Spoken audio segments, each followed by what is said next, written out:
اس دور میں اردو سمجھنے والے ہمیں شاید ہی کوئی ایسے لوگ ملیں جو قرآن پاک کے اسٹوڈنٹس تو ہوں لیکن وہ ڈاکٹر اسرار احمد سے واقف نہ ہوں۔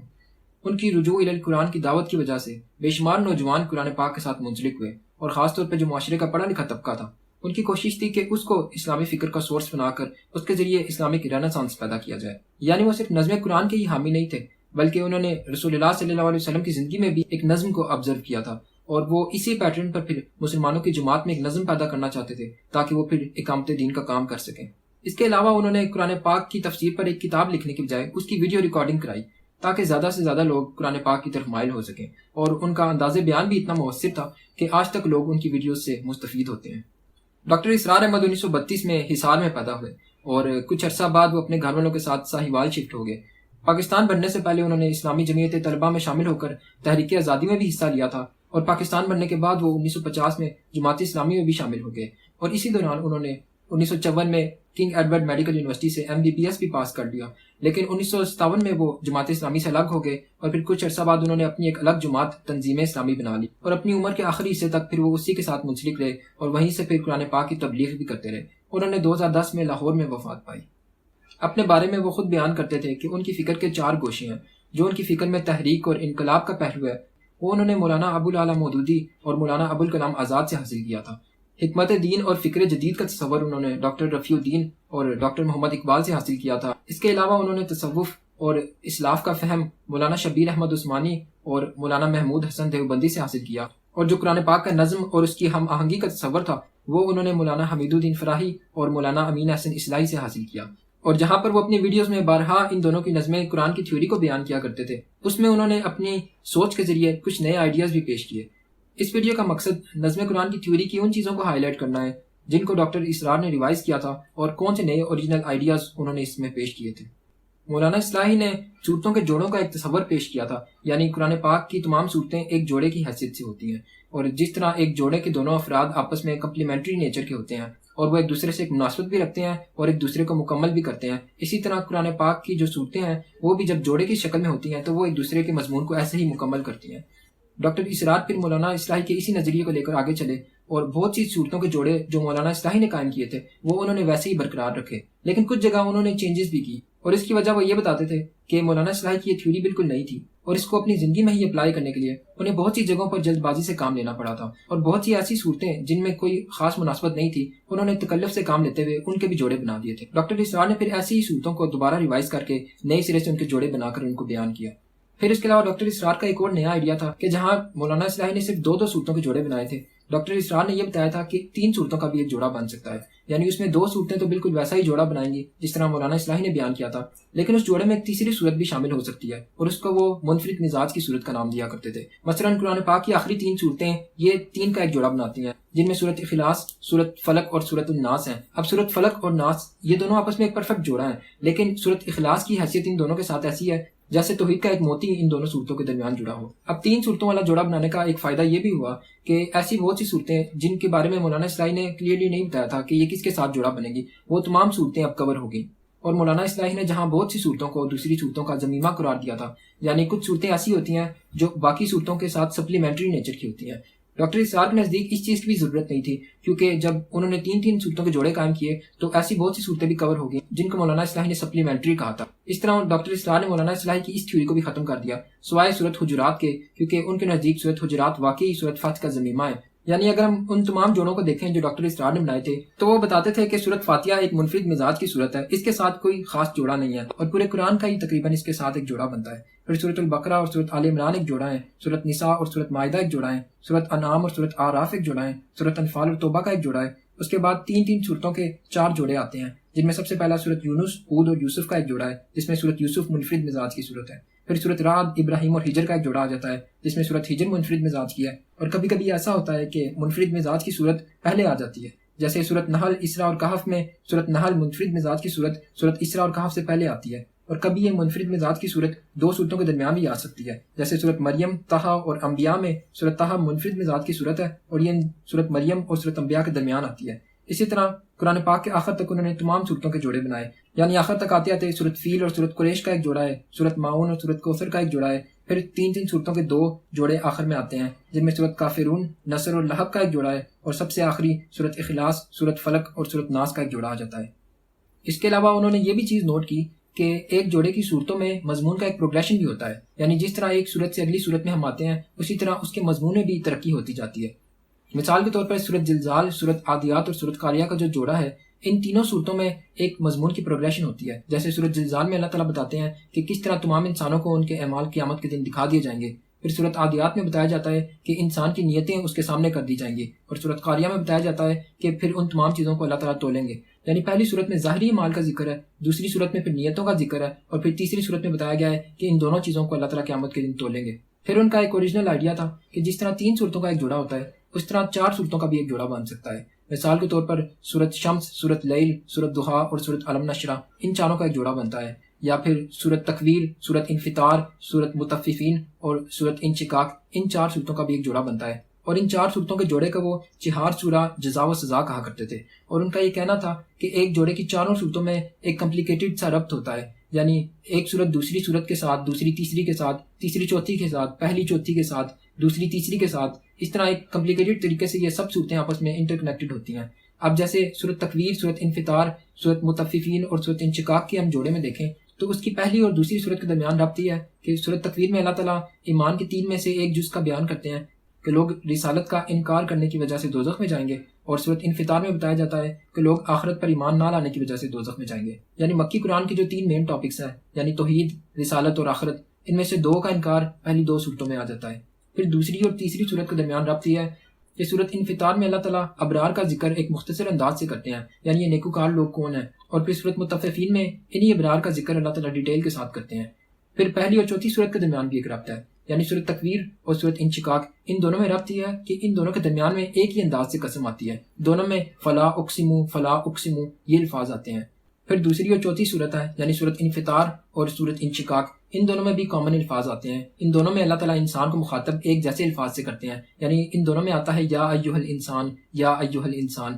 یعنی ہم دیکھ سکتے ہیں کہ کس قدر ایک کمپلیکیٹڈ طریقے سے یہ چاروں صورتیں آپس میں انٹر کنیکٹڈ ہیں، اور ان صورتوں کے اسی ربط کی وجہ سے ڈاکٹر اسرار نے ان کو ایک ہی جوڑا کہا۔ ڈاکٹر اسرار نے جوڑوں کے نظم کے بارے میں ایک یہ چیز بھی ڈسکور کی کہ صورتیں چاہے مصحف میں ایک دوسرے سے دور ہی کیوں نہ ہوں، وہ پھر بھی ایک جوڑا بنا سکتی ہیں، جبکہ مولانا اصلاحی نے کہا تھا کہ کسی بھی صورت کا جوڑا بننے کی لازم شرط یہ ہے کہ ان دونوں صورتوں کو بالکل ساتھ ہونا چاہیے، جبکہ ڈاکٹر اسرار نے کہا تھا کہ صورتیں دور سے بھی ایک جوڑا بنا سکتی ہیں۔ مثال کے طور پر صورت نور جو 18ویں پارے میں ہے اور صورت احزاب جو 21ویں پارے میں ہے، ان دونوں کے درمیان ایک ربط ہے، اور وہ یہ ہے کہ صورت نور میں گھر کے اندر کے پردے کا ذکر ہے، صورت احزاب میں گھر کے باہر کے پردے کا ذکر ہے۔ ان دونوں صورتوں میں منافقین کا ذکر ہے۔ ان دونوں صورتوں میں اللہ تعالیٰ نے مسلمانوں کی سوشل لائف کو ڈسکس کیا ہے۔ پھر قرآن پاک کی جو پہلی صورت ہے اور آخری صورت یعنی صورت فاتحہ اور صورت ناس، ان دونوں کے درمیان بھی ایک ربط ہے، اور وہ یہ ہے کہ صورت فاتحہ میں اللہ تعالیٰ کو رب العالمین کہا گیا ہے، یعنی تمام جہانوں کا رب، اور صورت ناس میں ان کو رب الناس کہا گیا ہے، یعنی تمام انسانیت کا رب۔ اس کے بعد صورت فاتحہ میں اللہ تعالیٰ کو مالک کہا گیا ہے، اور صورت ناس میں ان کو ملک کہا گیا ہے۔ پھر صورت فاتحہ کے آخر میں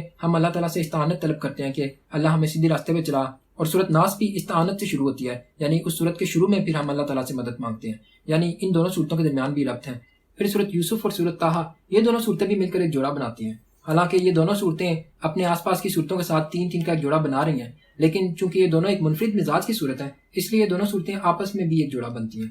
جیسے ان دونوں کی خاص بات یہ ہے کہ ان دونوں صورتوں میں ایک ہی نبی کے واقعات ہیں۔ صورت یوسف صرف حضرت یوسف کے واقعات کو بیان کرتی ہے، اور صورت طٰہٰ کا اکثر حصہ حضرت موسیٰ کی زندگی کے حالات بیان کرتا ہے۔ صورت یوسف میں بتایا جاتا ہے کہ بنی اسرائیل کس طرح مصر میں داخل ہوئے تھے، اور صورت طٰہٰ میں بتایا جاتا ہے کہ وہ کس طرح پھر مصر سے نکلے تھے۔ پھر انہوں نے ایک اور چیز یہ بھی آبزرو کی کہ جس طرح 2 صورتوں کا جوڑا دور سے بن جاتا ہے، اس طرح 4 صورتوں کا جوڑا بھی دور سے بن جاتا ہے۔ اس کی مثال کے لیے وہ صورت علق، صورت نون، صورت مزمل اور صورت مدثر کی مثال دیتے تھے کہ یہ چاروں صورتیں مصحف میں تو ایک دوسرے سے الگ پلیس ہیں، لیکن ان چاروں کی کامن چیز یہ ہے کہ یہ چاروں صورتیں وہ ہیں جو سب سے پہلے رسول اللہ صلی اللہ علیہ وسلم پر نازل ہوئی تھی۔ اور ان چاروں صورتوں میں دیکھیں تو ان سب صورتوں کے 3 حصے ہیں۔ ان سب کے پہلے حصے کا ٹاپک ایک ہی ہے، اس میں اللہ تعالیٰ حضرت محمد صلی اللہ علیہ وسلم سے ڈائریکٹ خطاب کرتے ہیں۔ پھر ان تمام صورتوں کے دوسرے حصے کی کامن چیز یہ ہے کہ سب میں اللہ تعالیٰ آخرت کا ذکر کرتے ہیں، اور ان سب صورتوں کے تیسرے حصے میں اللہ تعالیٰ کسی نہ کسی دشمن کا ذکر کرتے ہیں۔ صورت علق میں اللہ تعالیٰ نے ابو جہل کا ذکر کیا ہے، صورت نون میں اللہ تعالیٰ نے ولید بن مغیرہ یا اخنس ابن شریک کا ذکر کیا ہے، صورت مدثر میں ولید ابن مغیرہ کا ذکر ہے، اور صورت مزمل میں جمع کے صیغے کے ساتھ ان تمام دشمنوں کا ذکر اکٹھا آتا ہے۔ مولانا فراہی اور مولانا اصلاحی ان دونوں نے جو صورتوں کے گروپس کا آئیڈیا پیش کیا تھا، جیسے مولانا اصلاحی کہتے تھے کہ قرآن پاک کی صورتوں کے 7 گروپس بنتے ہیں، ڈاکٹر اسرار پھر اسی آئیڈیا کو لے کر آگے چلے اور اس میں بھی انہوں نے بہت سی نئی چیزیں ہمارے سامنے واضح کی، لیکن ان تمام گروپ کی تقسیم انہوں نے بالکل وہی رکھی جو مولانا اصلاحی نے بنائی تھی، یعنی پہلے گروپ میں سورت فاتحہ سے لے کے سورت مائدہ تک صورتیں ہیں، دوسرے میں سورت انعام سے لے کے سورت توبہ تک صورتیں ہیں، تیسرے میں یونس سے لے کے نور تک ہیں، چوتھے میں سورت فرقان سے لے کے سورت احزاب تک ہیں،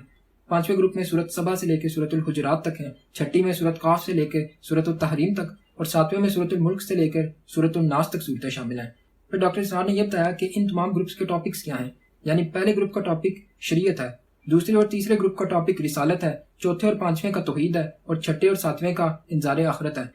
اور جو ان گروپس کے ٹاپک ڈاکٹر اسرار نے بیان کیے اس کی دلیل وہ ایسے دیتے تھے کہ سورت صافات جو پانچویں گروپ کی صورت ہے اور جس کا ٹاپک توحید ہے، اور سورت زاریات جو چھٹے گروپ کی صورت ہے جس کا ٹاپک انذار آخرت ہے، یہ صورتیں اگرچہ بالکل ایک ہی انداز سے شروع ہوتی ہیں لیکن جو ان کا مقسم علیہ ہے وہ بالکل ان گروپس کے جو ٹاپکس ہیں ان کے ساتھ ریلیٹ کرتا ہے۔ جیسے سورت صافات کو ہم دیکھیں تو اس میں اللہ تعالیٰ کہتے ہیں بسم اللہ الرحمن الرحیم والصافات صفا فالزاجرات زجرا فالتالیات ذکرا ان الہکم لواحد، یعنی تمہارا خدا ایک ہی ہے، یعنی اس میں توحید کا ذکر ہے۔ اور سورت زاریات کو دیکھیں تو اس میں بالکل اسی انداز سے قسمیں آتی ہیں، یعنی والذاریات ذروا فالحاملات وقرا فالجاریات یسرا فالمقسمات امرا انما توعدون لصادق فان الدین لواقع، یعنی اس میں پھر مقسم علیہ ہے کہ جو تم سے وعدہ کیا جا رہا ہے وہ سچا ہے اور بے شک جو قیامت کا دن ہے، جو جزا کا دن ہے، وہ آ کے رہنا ہے۔ یعنی سورت زاریات میں جو قسمیں اٹھائی گئی ہیں وہ آخرت کے دن پہ اٹھائی گئی ہیں، اور سورت صافات کی جو قسمیں ہیں وہ توحید پہ اٹھائی گئی ہیں، یعنی بالکل ایک ہی انداز کی قسمیں ہیں لیکن مقسم علیہ ان دونوں کا الگ الگ ہے۔ اور اس کی وجہ یہ ہے کہ یہ دونوں صورتیں الگ الگ گروپس کی ہیں اور ان گروپس کا ٹاپک الگ ہے، اس لیے ڈاکٹر اسرار یہ کہتے تھے کہ واقعی پھر پانچویں گروپ کا جو ٹاپک ہے وہ توحید ہے اور جو چھٹے گروپ کا ٹاپک ہے وہ انذار آخرت ہے، اور اس کا اثر ہم ان دونوں صورتوں میں واضح طور پر دیکھ سکتے ہیں۔ پھر وہ یہ بھی بتاتے تھے کہ جو پہلا اور ساتواں گروپ ہے ان میں ایک عکسی ترتیب ہے، یعنی پہلے گروپ میں دیکھیں تو سورت فاتحہ ایک چھوٹی سی مکی صورت آتی ہے، اس کے بعد 4 لمبی مدنی صورتیں آتی ہیں، یعنی پہلے گروپ کا اکثر حصہ مدنی صورتوں پر مشتمل ہے اور اس میں صرف ایک ہی مکی صورت ہے۔ اور آخری گروپ میں ہم دیکھیں تو سورت ملک سے لے کر سورت اخلاص تک تمام صورتیں مکی ہیں، اور آخر میں صرف 2 صورتیں سورت فلق اور سورت ناس یہ مدنی صورتیں آ جاتی ہیں، یعنی پہلا گروپ بالکل ساتویں گروپ کا عکس ہے، پہلے گروپ کا تھوڑا سا حصہ مکی ہے، زیادہ حصہ مدنی ہے، اور آخری گروپ کا زیادہ حصہ مکی ہے اور بالکل تھوڑا سا حصہ مدنی ہے۔ پھر دوسرے اور چھٹے گروپ میں بھی ایک تعلق ہے، اور وہ یہ ہے کہ یہ دونوں گروپ حجم کے اعتبار سے بالکل ایک جیسے ہیں، دوسرے گروپ کی صورتیں تقریباً 2.25 پاروں پر آتی ہیں اور چھٹے گروپ کی صورتیں بھی بالکل 2.25 پاروں پر آتی ہیں۔ مولانا اصلاحی اور مولانا فراحی کی طرح ڈاکٹر اسرار بھی قرآن پاک کے اسٹرکچرلزم پر بلیو کرتے تھے، یعنی ان کو بھی قرآن پاک کے نظم پر اتنا بھروسہ تھا کہ وہ کسی بھی باہر سے ملنے والی روایت کو پہلے قرآن پاک کے نظم پہ ٹیسٹ کرتے تھے پھر اس کو قبول کرتے تھے۔ جیسے مولانا اصلاحی نے جب گروپس کا نظم بیان کیا تھا تو انہوں نے یہ بتایا تھا کہ ایک گروپ میں لازمی چیز یہ ہوتی ہے کہ اس کا پہلا حصہ ہمیشہ مکی صورتوں پہ ہوتا ہے اور اس کا آخری حصہ مدنی صورتوں پہ ہوتا ہے۔ ایسا نہیں ہو سکتا کہ پہلے مکی حصہ آئے پھر مدنی حصہ آئے پھر ایک مکی صورت آئے پھر مدنی آئے پھر مکی آ جائے۔ جو چیز انہوں نے آبزرو کی تھی اس کے مطابق کسی بھی گروپ کا پہلا حصہ لازمی مکی ہونا چاہیے اور اس کا آخری حصہ سارا مدنی ہونا چاہیے۔ اب مولانا اصلاحی کی اسی تھیوری پر یقین رکھتے ہوئے ڈاکٹر اسرار سورت نصر کو ایک مکی صورت کہا کرتے تھے، حالانکہ اس کے بارے میں عمومی رائے یہی ہے کہ یہ ایک مدنی صورت ہے، لیکن ڈاکٹر اسرار کے نزدیک سورت نصر کو ایک مدنی صورت کہنا یہ صورتوں کے نظم کے خلاف جاتا ہے، اس لیے انہوں نے کہا کہ یہ صورت مکی ہوگی، کیونکہ اگر ہم دیکھیں تو سورت ملک سے لے کر سورت کافرون تک تمام صورتیں مکی آتی ہیں، اس کے بعد سورت نصر ایک مدنی صورت آتی ہے، پھر سورت لہب اور سورت اخلاص یہ 2 مکی صورتیں آ جاتی ہیں اور پھر آخر میں 2 مدنی صورتیں آتی ہیں۔ اسی وجہ سے ڈاکٹر اسرار کہتے تھے کہ یہ بات تو پھر مولانا اصلاحی کے بتائے ہوئے نظم کے خلاف جا رہی ہے، اس لیے انہوں نے کہا کہ جو سورت نصر ہے وہ ضرور مکی صورت ہوگی، کیونکہ اگر ہم اس صورت کو مکی کر دیتے ہیں تو پھر سورت ملک سے لے کر سورت اخلاص تک تمام صورتیں پھر مکی ہو جاتی ہیں اور آخر میں 2 صورتیں مدنی آ جاتی ہیں۔ اس طرح سے جو گروپس کا بیلنس ہے وہ برقرار رہتا ہے، اور چونکہ باقی 6 گروپس میں بھی یہ چیز اسی طرح انہوں نے آبزرو کی تھی اس لیے ان کو بھروسہ تھا کہ یہ 7ویں گروپ میں بھی یہ چیز بالکل اسی طرح ہونی چاہیے، اسی وجہ سے وہ یہ تعویل کرتے تھے اور کہتے تھے کہ سورت نصر جو ہے وہ ایک مکی صورت ہے، حالانکہ اس کے بارے میں حضرت عبداللہ ابن عباس کا ایک قول موجود ہے کہ یہ صورت مدینہ میں نازل ہوئی تھی، اور اکثر علماء کا اس کے بارے میں بھی یہی خیال ہے، لیکن ڈاکٹر اسرار نے قرآن پاک کے نظم کو روایات پر مقدم رکھا اور انہوں نے مولانا اصلاحی کی سوچ کو ویسا ہی برقرار رکھا۔ ڈاکٹر اسرار احمد نے صورتوں کا ایک اور گروپ بھی ڈسکور کیا جس کی طرف مولانا اصلاحی کی توجہ نہیں گئی تھی، یعنی 27ویں اور 28ویں سپارے کی جو مدنی صورتوں کا گلدستہ ہے وہ ڈاکٹر اسرار کے نزدیک ایک گروپ بنتا ہے، اور صورتوں کے اس گروپ کو وہ مسلمانوں کی عملی زندگی کے لحاظ سے قرآن پاک کا ایک اہم ترین حصہ کہا کرتے تھے۔ اس گروپ میں 10 صورتیں ہیں، اس میں پہلے نمبر پر سورت حدید آتی ہے جس کو وہ ام المسبحات کہتے تھے، اس کے بعد سورت مجادلہ، حشر، ممتحنہ، سورت صف، سورت جمعہ، سورت منافقون، سورت تغابن، سورت طلاق اور سورت تحریم، یہ تمام صورتیں آتی ہیں۔ اور ان تمام صورتوں میں وہ ایک پروگریشن بیان کرتے تھے. جیسے ان 10 صورتوں کی پہلی صورت یعنی صورت حدید کو وہ کہتے تھے کہ یہ ام المصبحات ہے، اور پھر جتنی تمام صورتیں اس کے بعد آتی ہیں وہ تمام صورتیں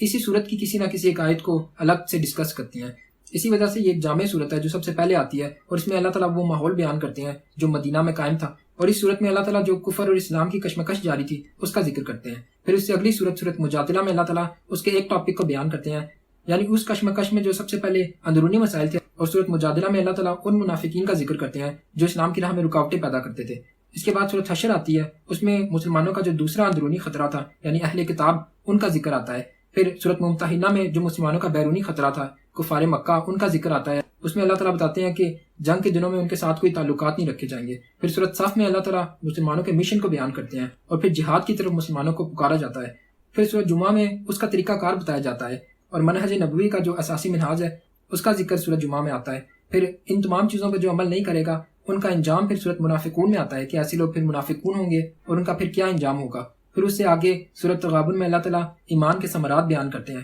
کہ جو بھی لوگ ان تمام چیزوں کو کریں گے ان کو آخر میں کیا فائدہ ملے گا. پھر جو آخری 2 صورتیں ہیں صورت طلاق اور صورت تحریم، اس میں مسلمانوں کے گھریلو معاملات کو ڈسکس کیا جاتا ہے، اور اس میں بتایا گیا ہے کہ کفر اور اسلام کی کشمکش میں مسلمانوں کو اپنے گھر والوں کو نہیں بھول جانا چاہیے، اور کس طرح اپنی آئلی زندگی سے ڈیل کرنا ہے، اور کس طرح اپنے بچوں کو بھی انہوں نے آگ سے بچانا ہے. یعنی پہلی صورت سے لے کے 10ویں صورت تک مضمون کس طریقے سے ڈیولپ ہوتا ہے، ڈاکٹر اسرار اس کو بیان کیا کرتے تھے، اور ان کے لحاظ سے ان 10 صورتوں کا ایک گروپ بنتا ہے. ڈاکٹر اسرار احمد نے اپنا میڈیکل پروفیشن چھوڑ کر دین کی تبلیغ اور اس کی دعوت کا کام شروع کیا، اور اس کے لیے اپنی پھر انہوں نے تمام زندگی نظر کر دی. ڈاکٹر اسرار کے نزدیک امت کے زوال کا جو مین سبب تھا وہ یہی تھا کہ انہوں نے قرآن کو چھوڑ دیا ہے. اس لیے ان کی ساری کوشش یہی تھی کہ کسی طریقے سے مسلمانوں کو دوبارہ قرآن کے ساتھ جوڑا جائے. وہ چاہتے تھے کہ مسلمان قرآن پاک سے دوبارہ محبت کرنا شروع ہو جائیں، اس لیے وہ اپنے درس کا زیادہ حصہ قرآن پاک کی تفسیر پہ ہی بیس کیا کرتے تھے. اور جو ان کی علمی خدمات ہیں وہ ہمارے درمیان آج بھی ویڈیو ریکارڈنگ کی صورت میں موجود ہیں، اور ان کو دیکھ کر ایسا لگتا ہے کہ وہ آج بھی ہمارے درمیان زندہ ہیں، اور لوگ ان سے ایسے ہی سیکھتے آ رہے ہیں جس طرح ان کی زندگی میں ان سے سیکھا کرتے تھے. ہماری اللہ تعالیٰ سے دعا ہے کہ اللہ تعالیٰ ڈاکٹر اسرار احمد کی مغفرت فرمائے اور ان کو بلند درجات عطا فرمائے. آمین.